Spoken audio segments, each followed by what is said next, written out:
the longest-serving mayor in America.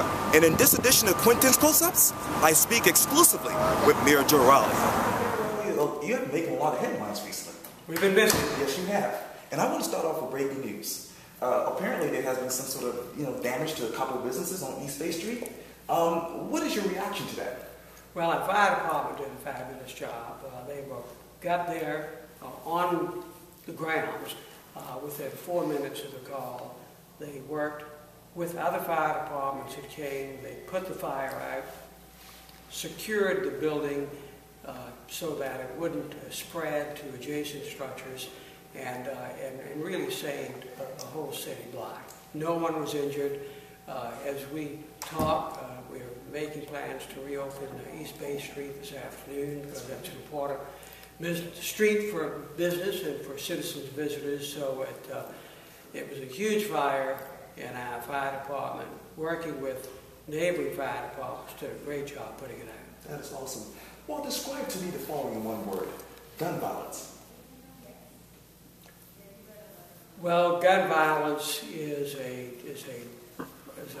tragic thing, and we need to work. We're working hard to reduce it, and we need to do many things, which we are doing. We got the best police department in the country. Yes. Our violent crime rate has gone down 70% in the last 7 years. But we are working on a lot of fronts, including I'm working with the Mayors Against Illegal Guns to try to reduce the number of illegal guns in our community and in our country. One word to describe a Gilliard gravesite. Amazing. Yes. One word to describe tax hike. Describe what? Tax hike. Well, they're unfortunate. You do when you need to. Yes. One word to describe Elizabeth Colbert-Busch. Terrific candidate. You know, a lot of people know you as Charleston Mayor Joe Raleigh, but beyond politics and government, who is Joseph P. Raleigh? I'm just a regular, hard-working person that loves his family, loves his community. In fact, I heard that you have some grandchildren, too. 2 grandchildren. Yes. Talk to me more about them. Well, they're wonderful. We got to see them a lot over the Easter weekend. Yes. And they're so much fun to be with, and one of the great joys of our lives. You know, I want to take you down memory lane for just a moment. Sure. I understand that you actually graduated from the Citadel. I did, 1964. Talk to me about your college years there. Well, I love being at the Citadel. I made great friends. I graduated in 1964, so 2 years from now, yes, we'll have our 50th reunion, and some of the friends I made now, 50 years later, are among my closest friends. And before that, you actually went to Bishop England High School. Yeah. Then I had the same experience there. I have friends from Bishop England High School that are, I can not have seen them in months and pick up a phone or see them, and we just start a continuing conversation. It's really wonderful. That is awesome. Well, I wanted you to finish these sentences for me. Being a South Carolina state representative was a thrilling experience and an opportunity to do worthwhile things for our community and our state. Fishing is a lot of fun. Politics is a great calling, chance to serve citizens. Becoming mayor of Charleston in 1975 was a wonderful opportunity to serve this community. Hurricane Hugo was unexpected opportunity to help the community protect themselves against a huge disaster, and then show what we're made of by recovering more quickly than any community ever has. The Sulphur Superstore fire was a tragic event. Charleston is the #1 city in the world. Your wife Charlotte is the finest person I know. Joe Raleigh is happy to, proud to be mayor. Well, let's talk about tenure for a moment. You are the longest-serving sitting mayor in America.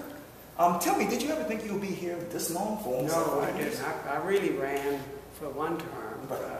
You can only serve 1 term, but I was interested in that and wanted to help our community and never thought I'd be mayor a long time. And the reason I am is, of course, the citizens gave me the opportunity. But this is such a great community and always so many interesting things to do. I've never felt that I wanted to stop serving, and fortunately the citizens allowed me to keep working for them. And speaking of serving, there's a lot of talk that this is your last term, isn't it? It is. But, you know, when I was talking to a lot of people over the weekend, they secretly want you to run. For those people who are supporters of yours, what is your message to them? Well, I thank them for the chance to serve them, and I will be, I will leave the office now about 3 years from now with great pride in all that we've done together, and between now and then, I will be working hard every single day to keep making this city the best place in America to live, work, and raise our children. Let's talk about your future. I can't see you not doing anything else but Mayor Charleston. Do you see yourself doing something else? Well, I will be busy. I don't want to, sit around and think about past times. So I'm not sure what I will do. And speaking of tenure and your legacy, when people think about the Joe Riley tenure here in Charleston, what do you want them to say? Well, I would want them to see it as a time where a city government worked very hard with and for its citizens to make a city continuing to improve and to be the best city in the world. Mayor Joe Riley, it was so great talking to you. Thank you. Thank you, Take sir. care. Likewise.